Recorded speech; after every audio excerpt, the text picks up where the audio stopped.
उपवासाचा परिणाम कुपोषणावर होतो। जसं आमचं अन्नाचं कुपोषण झालं तसं विचाराचं कुपोषण झालं। म्हणून तुकाराम महाराज त्या काळामध्ये म्हणाले, विचाराविना न पाविजे समाधान। व्यक्ती गेल्यानंतर हजारो वर्ष जिवंत ठेवायचे काम विचार करतात। म्हणून तुकाराम महाराज म्हणाले की उजळा वया आलो वाटा, खरा खोटा निवाड। शिक्षणाची व्याख्या तुकाराम महाराजांनी सांगितली। सागरामधून घागर काढणं सोपं आहे, घागरीमध्ये समुद्र बसवायचे काम संतांनी केले। जगाला सत्य सांगितलेत। त्या काळामध्ये तुकाराम महाराज म्हणाले की रात्रंदिवस हा महायुद्धाचा प्रसंग। संत होते, युद्ध कोणाशी केले? त्या काळामध्ये ब्राह्मण लोक समाजाला लुटत होते, महिलांना बंधनं घालण्यात आलं होतं। सर्वसामान्य माणसाने जर गुन्हा केला तर त्यांची मुंडी कापली जात होती, ब्राह्मण गुन्हा केल्यानंतर फक्त तिची चंटकी कापली जात होती। म्हणून तुकाराम महाराज म्हणाले, शिका सूत्र शेंडी याचा तोडी संबंध, त्या लोकांशी संबंध तोडा। तुमच्या हाताने तुम्ही देवाची पूजा करा, तुमच्या हाताने करा ना, काही पाप लागत नाही। तुमच्या हाताने सत्यनारायण करा, तुमच्या हाताने वास्तुशांती करा, करा वाटलं तर। म्हणून तुमचा पैसा वेस्ट कामाला खर्चू नका, वेळ वाया घालू नका, ऊर्जा वाया घालू नका तरुणातली। म्हणून संतांनी त्या काळामध्ये सांगितले, सरळ या वसंत काळ काय करेल पर्जन्य काळ। वसंत ऋतू गेल्यानंतर पर्जन्य काळ काय करणार आहे? किंवा ह्याच्या पलीकडे जाऊन दुःख व्यक्त केले। आमच्या देशामध्ये कसं वातावरण आहे सांगतो ऐका। म्हणाले, आंब्याच्या झाडाला जेवढं फूल लागतं तेवढे आंबे लागत नाहीत। जेवढे आंबे लागतात त्याच्यामध्ये काही पाखरं खाऊन जातात, काही वाऱ्या वावदानामध्ये नाश होतात, काही आडीला नासून जातात। तशी आमची हालत आहे। आम्हाला जीव धोक्यामध्ये घालून पैसा कमीताव, मोठा उत्सव करणं, ऋण काढणं, सण करणं। कालपुरा तंड्यावरले लोक 12 मेले हो देवाला जाऊन तिरुपतीला, 12 लोक मेले ऍक्सिडेंट मध्ये। त्याच्या मागले परिवारवाले कसं करावं सांगा? कारण की देव पाहावया गेलो, देवाची होऊन ठेवलो। तुम्हीच देव आहात, तुम्हीच देव आहात। आप मर गए पीछे डूब गई दुनिया म्हणले कबीर। तुम्ही मेल्यानंतर देवाला घेऊन काय करणार आहात? स्वतःवर प्रेम करायला शिका। आमचे लोक आत्महत्या करायला, नापास झालं म्हणून, पैसे मिळाले नाहीत म्हणून, संसारामध्ये कर्जबाजारी झालं म्हणून।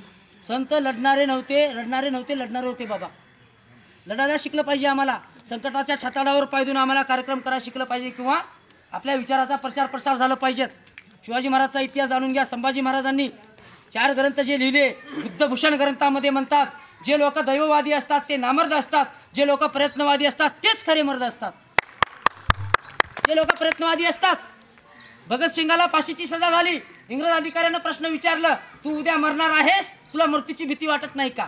भगतसिंग म्हणाले, मुझे फूलों से प्यार नहीं, कांटों का दीवाना हूँ, जलने वाला दीप नहीं, जलने वाला परवाना हूँ, मिट जाऊं ऐसा बीज नहीं, बिक जाऊं ऐसी चीज नहीं, मैं महापुरुषों की संतों की विचारधारा गाता हुआ अनघाया तराना हूँ।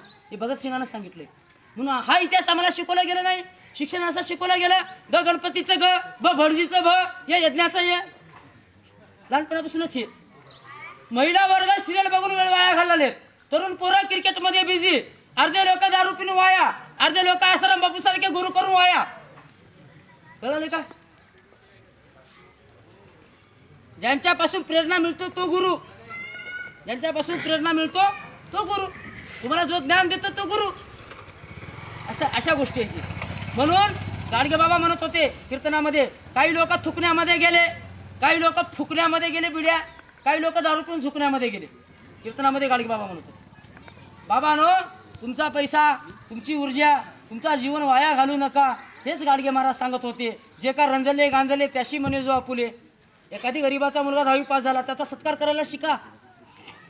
ज्याला अन्न नाही त्याला अन्न द्या, कपडे नाही त्याला कपडे द्या, हे गाडगे महाराज सांगत होते। आणि ऋण काढून सण करू नका, हे संतांनी सांगितले। जे का रंजले गांजले त्याशी म्हणे जो आपुले। त्या काळामध्ये तुकाराम महाराजांनी गोंधू लोकांवर वार केलेत। आज महाराज लोकांची प्रॉपर्टी किती आहे सांगू का? तिकडे औषेकर म्हणून आहे, गैनाथ महाराज औषेकर, 700 एकर जमिनीचे ते मालक आहेत, खरबो रुपयाचे मालक झालेत।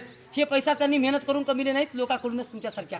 आम्ही जाताव, महाराजाला देताव, मंदिरामध्ये टाकताव, लेकरांना शिक्षण शिकिनाव, शुद्ध पाणी पिनाव, चांगले कपडे घालनाव, हा, आणि जे काही करेल ते देव करील म्हणतात म्हातारपणी। जिंदगीभर आपण करतात, म्हातारपणी म्हणतात देव करील म्हणून। जे लोक शिकले त्यांना नोकरी लागली, तुमच्या नशिबामध्ये नव्हतं का सांगा? मावशी लेकीला कावर शाळा शिकलीस म्हणलं तर तिच्या नशिबामध्ये तेवढंच आहे तेव का? कशाचं नशीब लावलं? तुझं आहे तुझं पाशी, परी तू जागा चुकल अशी। तुका म्हणे लाभ होय तो व्यापार, करा काही फार शिकवावे। तुम्ही शेतकरी आहात, तुम्ही सर्वसामान्य माणसं आहात, आणि तुम्हाला काय मंडळ होता येऊ शकतं, काय मंडळ होता येऊ शकतं। आणि आपण मेल्यानंतर स्वर्ग नरक ह्या भानगडीमध्ये पडू नका. जोपर्यंत तुम्ही जिवंत आहात तोपर्यंत जीवनावर प्रेम करायला शिका आणि जीवन चांगलं जगा. शिक्षणाचं महत्त्व जाणा, विज्ञानाचं महत्त्व जाणा आणि वेदशास्त्र पुराण ह्या पुराणातल्या ज्या गोष्टी आहेत हे तुम्हाला गुलाम करणारे आहेत. पुराणामध्ये काय सांगतात, हे गरीब ब्राह्मण, हे गरीब ब्राह्मण. अरे बाबा, ब्राह्मण कोणती मारवाडी हे कधी गरीब राहत नाहीत. ब्राह्मण कोणती मारवाडी कधी बघला का उसाला गेलेलं, कधी हॉटेलामध्ये काम केलेलं बघितलं का? कथेमध्ये असते हे गरीब मारवाडी, हे गरीब ब्राह्मण. लिहिणारे लोक ते ध्यान ठेवा. आणि अजून चालू आहे सिरियलच्या माध्यमातून. स्वप्नाच्या पलीकडे सिरियल काय आहे, तू माझा सांगा ते सिरियल दाखवलं, त्याच्यामध्ये तुकाराम महाराजाला रडणारे दाखवले. नामदेव महाराज म्हणतात माझा जन्म परभणी जिल्ह्यामध्ये झाला. गात्यामध्ये एका बामणानं पोतीमध्ये लिहून ठेवलं, नामदेव महाराजाचा जन्म पंढरपूरला चंद्रभागेच्या वाळवंटात शिपल्यामध्ये झाला. असल्या कर्मकांड माती मारण्यात आल्या आपल्या. खरं कळू दिलं गेलेलं नाही. म्हणून खरं काय खोटं काय याची समीक्षा झालं पाहिजे. म्हणून हे प्रबोधन आजचं होतं.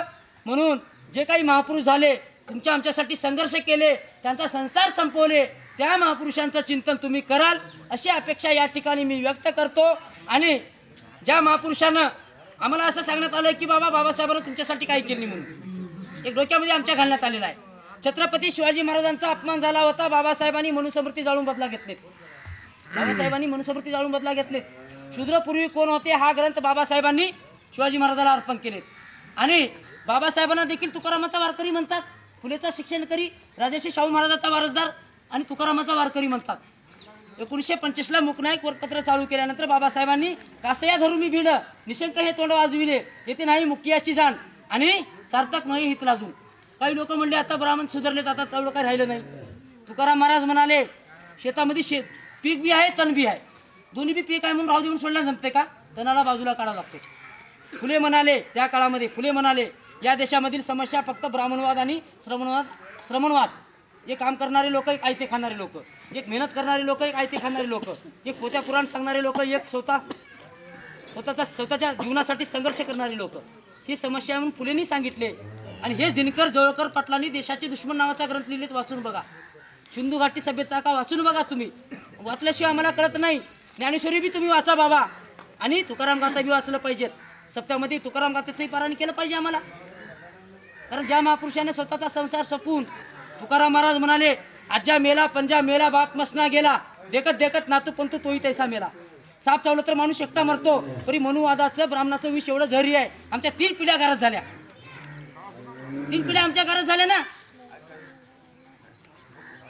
हे तुकाराम महाराजांनी सांगितले. काकड्याच्या अभंगात म्हणाले येथे अवघी वाया गेली दिसती सायासे. ऐका, आज तुम्ही ऐकायला लावतो. काही गावामध्ये ऐकायची देखील मानसिकता नाही, लोकांजवळ वेळच नाही. 4 गोष्टी असल्या तर मोबाईल चालतंय, चार्जिंग पाहिजेत, नंबर पाहिजेत, टावर पाहिजेत, बॅलन्स पाहिजेत. आम्ही महापुरुषानंतर जन्माला आलो. महापुरुषांच्या पुस्तका वाचा, कुठेही गेल्यानंतर 4 पुस्तक्या घेऊन या, वाचन करून तुमच्या येणाऱ्या पिढीला चांगलं घडवा आणि घडवाल. समर्थ राष्ट्र निर्माण करण्याकरिता, सक्षम भारत निर्माण करण्याकरिता ह्या विचाराची गरज आहे. म्हणून कबीर देखील म्हणाले घुमती चक्की देकर देख कबीरा रोया, 2 पाटण की बीच में साबित बचानो कोय. या देशामध्ये भांडवलदार वर्गाने आणि शासनकर्ती वर्गाने आम्हा तुम्हाला भरलून काढलेला आहे. एवढं लुटलं की आमच्यापाशी काही राहिलेलं नाही. म्हणून कबीर म्हणाले की कमाल म्हणाला कमाल कहे कबीर को दिल का अपाक होय, जो दाना गिल पकडे वो साबूत बस जाय. येणाऱ्या काळामध्ये बुद्ध, कबीर, फुले, शिवराय, आंबेडकर, तुकाराम, नामदेव, चोखामेळा, कबीर, रैदास, गाडगे महाराज, तुकडोजी महाराज यांच्या साहित्याचं जर तुम्ही वाचन केलं तर तुम्हाला जीवन कळल. जर ज्यांनी साहित्य वाचलं नाही, ज्यांना कळालं नाही, ते मात्र अज्ञानामध्ये जीवन जगतील, हे संतांनी सांगितलेत. आणि एवढ्या या ठिकाणी बोलतो. तुकाराम महाराज अभंगाच्या शेवटच्या चरणात म्हणाले, काय म्हणाले? तू कामने पुढे आम्हा कामान ये ग बाळ, उजळाव यालो वाटा. आम्ही तुम्हाला खरं सांगण्याकरिता, चांगल्या वाटा दाखवण्याकरिता आलो आहोत असं संत म्हणाले. एवढं या ठिकाणी बोलतो आणि मी माझ्या वाणीला पूर्ण विराम देतो. हे कार्यक्रम करत असताना समाजाकडून 10-5 रुपये, 50-100 रुपये जे काही मिळाले ते घेऊन शाळेवर, कॉलेजवर मी मार्गदर्शन करतो, प्रबोधन करतो. समाजाकडून समाजाकरिता मी माझ्या पदरचे पैसे घालू शकत नाही, एवढा मी मोठा पण नाही आहे. मला फक्त मी वाचन करतो, निरंतर 6 घंटे वाचन करतो. भरपूर साहित्य माझ्याकडे घरी आहे, वाचन करून समाजाला प्रबोधन करायचं काम करतो। शिवाजी महाराजच्या जयंतीला पश्चिम महाराष्ट्रामध्ये राहतो, गेल्या वर्षी लातूर जिल्ह्यामध्ये होतो, आमदा परभणी जिल्ह्यामध्ये आलो, कीर्तन वगैरे करतो, मी गायन करतो। येणाऱ्या काळामध्ये कधीतरी एकादशीला कीर्तन ठेवा, चांगलं कीर्तन देखील करीन ही गॅरंटी तुम्हाला देतो। मात्र जात असताना तुमच्यानं घडलं तेवढं मला, अहो एखादी गोसाई लोक आले तर दाळदाणे हाणून देतात तिकडं, गोसाई लोक आले तर नेतात का नाही? गोसाई लोक आल्यानंतर मी तर महाराज आहो, खरं सांगणारा महाराज आहो, तुमच्यानं होता होईल तेवढं तुम्ही मला मदत कराल आणि अशी अपेक्षा व्यक्त करतो। जय जिजाऊ, जय शिवराय, जय भारत, जय अहिल्या।